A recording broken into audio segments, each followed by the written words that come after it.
Mostly I'm telling to Christians అయిన మనం ఏం చేస్తున్నామంటే దేవుడు చేయొద్దన్న పనులన్నీ చేసుకుంటూ ఆయన మనసుని నొప్పిస్తూ తెలిసి మళ్ళీ ఒక మాట అంటారు కదా, పుండి మీద కారం చల్లడం లాంటిది అని చెప్పేసి అలా చేస్తుంటాం మనం దేవునికి.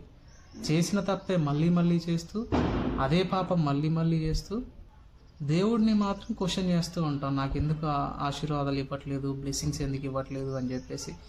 పైగా బయట ఉన్న వారితో ఇంకా కంపేర్ చేసుకుంటూ వాళ్ళు దీవించబడుతున్నారు, వాళ్ళంత మంచోళ్ళు ఏం కాదు, అయినా వాళ్ళు ఆశీర్వదించబడుతున్నారు, వాళ్ళని ఎందుకు దీవిస్తున్నావు, నన్ను ఎందుకు దీవించట్లేదు అనడానికి అక్కడ నువ్వు ఆ క్రెడిబుల్ రైట్ అనేది కోల్పోయావు. ఫస్ట్ దేవుడు నీకు ఏం చెప్పాడు, నువ్వేం చేయాలి అనేది నీకు తెలుసు. ఏ పాపం చేయొద్దు అన్న విషయాలన్నీ నీకు తెలిసి కూడా నువ్వు అదే పాపాన్ని చేస్తూ ఉంటే దేవుడు నీకు ఒక ఛాన్స్ ఇస్తున్నాడు మారడానికి. If you change that mind set, దేవుడు ఖచ్చితంగా నిన్ను దీవించడానికి ఆశీర్వదించడానికి రెడీగా ఉన్నాడు. ఈ ఒక చిన్న విషయాన్ని గ్రహించకుండా మనం ప్రయాసపడుతూ ఉంటాం ఆశీర్వాదం కొరకు.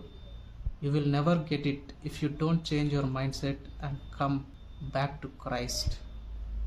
దేవుడిలోకి నువ్వు వచ్చి ఆయన ఆజ్ఞల్ని అనుసరించి నడుచుకుంటూ ఉన్నప్పుడు దేవుడు నిన్ను అత్యధికంగా ఆశీర్వదించడానికి రెడీగా ఉన్నాడు. Please note this point in your mind and please follow that. I request you on behalf of our Lord Jesus Christ.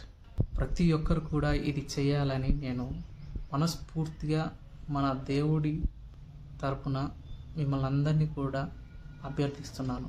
Thank you.